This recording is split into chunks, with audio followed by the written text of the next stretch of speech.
नमस्कार, आपले माझ्या भारतीय रेसिपी या यूट्यूब चॅनलमध्ये सर्वांचे स्वागत आहे। तर आज आपण वाळवण रेसिपीच्या सिरीजमध्ये 3 नंबरचा पदार्थ बनवणार आहोत, गव्हाच्या कुरडया। त्यासाठी मी 3 किलो गहू घेतले आहे आणि 3 किलोचं प्रमाण मी तुम्हाला सांगणार आहे। एकदम प्रमाणबद्ध पद्धतीने कुरडया कशा करायच्या हे मी तुम्हाला सांगणार आहे। हे मी 3 किलो गहू घेतले आहे। हे मी पाणी घेतलेलं आहे, मी उन्हातच गरम करून घेतलं आहे पाणी। हे पाणी मी सकाळपासून गॅलरीमध्ये उन्हात गरम होण्यासाठी ठेवलं होतं। नॅचरली गरम झालेलं पाणीच वापरायचं। आता आपण हे गहू धुणार आहोत। आता मी 2189 जातीचे गहू घेतले आहे कुरडयांसाठी। हे गहू जुनेच आहे। तर आता मी हे स्वच्छ निवडून घेतले आहे, खडे माती सगळं काढून घेतलं आहे। आता मी 1-2 पाण्याने याला धुवून घेणार आहे, ते मी तुम्हाला दाखवते। आपण स्वच्छ गहू धुवून घेतले आहे। आता आपण पाण्यातून काढून गरम केलेल्या पाण्यात डब्यात टाकूया। हे आपण 3 दिवस भिजवणार आहोत। तिसऱ्या दिवशी आपण हे गहू काढणार आहोत। मी सगळे असे निथळून गहू पाण्यात टाकते आहे भिजण्यासाठी। आणि गहू भिजवलेला डब्बा शक्यतो जिथं उबदार जागा आहे तिथं ठेवायचा, म्हणजे आपले गहू तिसऱ्या दिवशी चांगले फुगून येतील। याप्रमाणे मी गहू धुवून भिजत टाकले आहे गरम पाण्यामध्ये। सकाळपासून जे पाणी तापलंय त्याच्यामध्ये साधारण दुप्पट पाणी आपण गहू भिजवण्यासाठी ठेवणार आहोत। आणि हे गहू आपण तिसऱ्या दिवशी भिजले की नंतर काढून घेणार आहोत।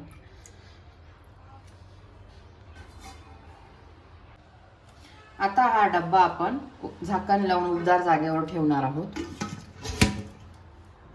आज आपले कुरडयाचे गहू भिजून जवळपास 3 दिवस झाले, तिसरा दिवस आहे, 3 दिवस झाले आहे। तर आज आपण हे गहू 2 पाण्याने धुवून निथरून काढले आहे, चाळणीत निथरून घ्यायचे चांगले। आता मी 3 किलो गहू घेतले आहेत, ते मी घरीच दळणार आहे। तुम्हाला जर शक्य नसेल तर तुम्ही चक्कीवरून सुद्धा दळून आणू शकता, किंवा तुमचं प्रमाण जर गव्हाचं जास्त असेल कुरडईचे तर तुम्ही ते पण चक्कीवरून दळून आणू शकता, कारण घरात एवढं होत नाही मिक्सरवर। मी तुम्हाला फक्त आता 3 किलोचं प्रमाण दाखवणार आहे, त्याच्यामुळे मी घरीच धुवते। मी आता मिक्सरच्या भांड्यात टाकून गहू दळून घेते आहे। मी आता कसे दळणार हे पण मी तुम्हाला सांगते।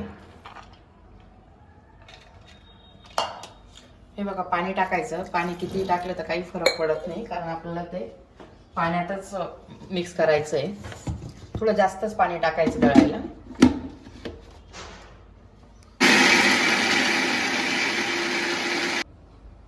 हे बघा, मी गहू दळले आहे। खूप बारीक पण नाही करायचे, खूप बारीक केले तर साल पूर्ण पिसली जाते किंवा बारीक होऊन जाते आणि कुरडया आपल्या काळ्या येतात। मीडियम दळायचं आहे। हे बघा, असं दळायचं आहे। आता हे दळलेलं आपण एका मोठ्या भांड्यात पाणी घेऊन टाकणार। असं मोठ्या मोकळ्या भांड्यात पाणी घेऊन हे सगळे गहू आपण दळणार आहोत त्यात टाकून घ्यायचे आणि मोकळे करायचे, म्हणजे आपल्याला धुवून चीक बाजूला करता येईल आणि जो चोथा राहील तो बाजूला करता येईल। हे बघा, आता मी सगळे गहू दळून असे टाकणार आहे। याप्रमाणे आपण सगळे गहू दळून या मोठ्या पातेल्यात टाकलेले आहे। आता आपण यात मिक्स करून घेऊ आणि यातला कोंडा काढून घेऊ। असा कोंडा काढायचा आहे, असं पिळून घ्यायचं आहे, म्हणजे त्यातलं सगळं चीक बाहेर येईल। असा चीक काढून असा कोंडा काढून बाजूला ठेवायचा। ते तुम्ही परत एकदा पण धुवू शकता, नाही धुतलं तरी चालेल।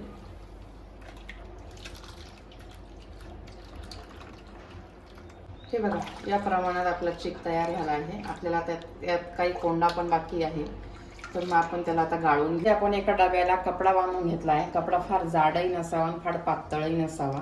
त्याच्यावर मी एक गाळणी ठेवणार आहे। गाळणीत कोंडा साचेल आणि खाली जे लिक्विड पार्ट आहे तो पडणार आहे, म्हणजे आपल्या याच्यात काहीच कोंडा जाणार नाही, याची काळजी घ्यायची आहे। बघा, असं टाकायचं आहे।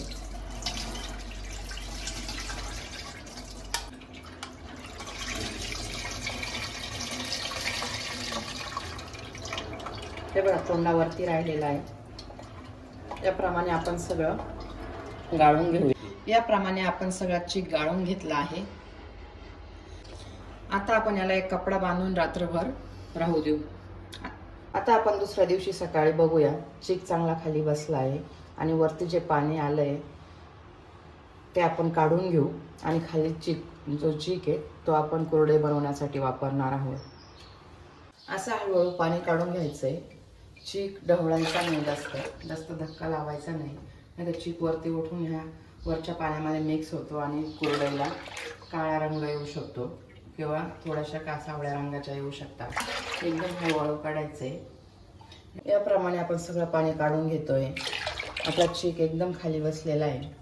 आता आपलं साधारण 3 किलोचं प्रमाण आहे। चिकाची क्वांटिटी किती आहे ते बघू आपण। त्याप्रमाणे आपण चीक शिजवण्यासाठी किती पाणी घ्यायचं ते पण ठरवणार आहोत। आणि आपण सगळं पाणी काढून घेतलं आहे। आता आपण चीक चमच्याने बघूया। आता आपण उलटणीने हा चीक मोकळा करून घेऊ।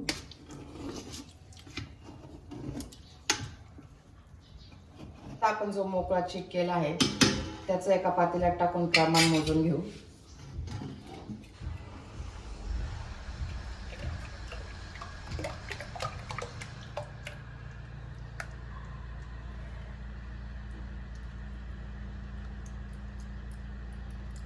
एवढंच प्रमाणात पाणी ठेवणार आहे आणि थोडंसं 2-3 ग्लास पाणी दुसरीकडे मी गरम होण्यासाठी ठेवणार आहे, कारण तर आपल्याला जर जास्त कमी लागलं तर आपण ते वापरू शकतो।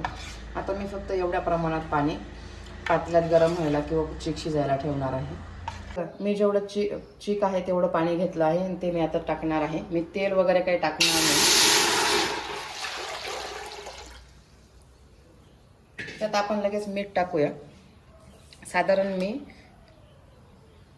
साधारण मी 3 चमचे मीठ टाकणार आहे। हा चमचा बघून घ्या, मीडियम आकाराचा आहे। हे बघा 3 चमचे। पाण्याला उकळी आल्यानंतर आपण चीक शिजवायला टाकू। त्याआधी मी अजून थोडं पाणी दुसरीकडे गरम व्हायला ठेवणार आहे। पाणी पण गरम करून ठेवायचं। आपल्याला जर ते पाणी कमी पडलं किंवा चीक जास्त घट्ट वाटला तर आपण त्यात थोडंफार टाकू शकतो। पाण्याला खळखळून उकळी आलेली आहे। आता आपण गॅस कमी करू आणि चीक टाकू हळूहळू। एका हाताने चीक टाकायचं आहे आणि एका हाताने हलवायला घ्यायचं आहे, म्हणजे गुठळ्या होणार नाही।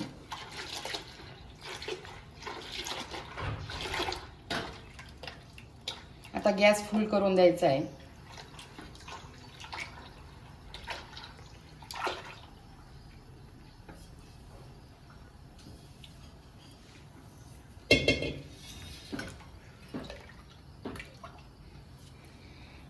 आपलं जे पातेलं आहे चिकाचं ते थोडं धुवून परत टाकायचं आहे, कारण तो थोडासा चीक पण भरपूर मोठा शिजून होऊ शकतो। शिजवताना कुठेही थंड पाण्याचा वापर करायचा नाही, फक्त गरमच पाणी टाकायचं। आणि हे बघा आता चीक घट्ट होतोय, म्हणजे चीक शिजायला लागला आहे। आपण गॅसवर करतोय म्हणजे आपली थोडी फ्लेम कमी पडते।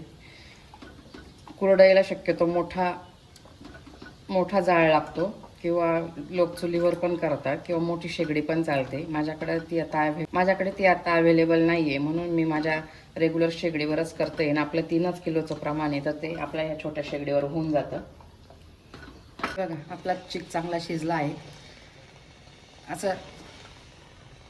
अशी लाईन पडायला लागली किंवा चीक असा जीभ धरायला लागला की समजायचं का चीक शिजला आहे। मी जे एक्स्ट्राचं पाणी आपण एक ग्लास ठेवलं होतं ते पण वापरलं आहे। पाण्याचं प्रमाण शक्यतो आपला नवा गहू का जुना त्याप्रमाणे ठरवायचं। आता आपण आपला चीक शिजला आहे तर त्याला अजून थोडा मंद गॅसवरती शिजायला ठेवू। तोपर्यंत असा ओला कपडा करायचा आहे आणि त्याच्यावर असा ठेवायचा आहे, म्हणजे त्यातली जी वाफ आहे ती पूर्णपणे तिथेच राहते आणि चीक अजून चांगला शिजतो। आणि याच्यावर झाकण ठेवायचं आहे, तोपर्यंत आपण कुरड्या टाकायची तयारी करू। याप्रमाणे सगळ्या कुरडया अशा गोल गोल काढून घ्यायच्या आहे।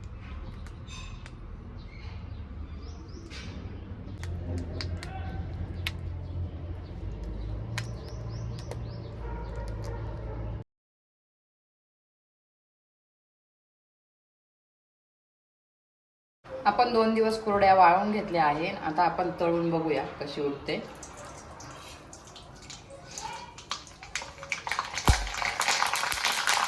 छान फुलते आपली कुरडई। पटकन उलटून घ्यायची। गॅस मंदच ठेवायचा आहे, जास्त हाय करायचा नाही, नाहीतर कुरडई लाल होऊन येते।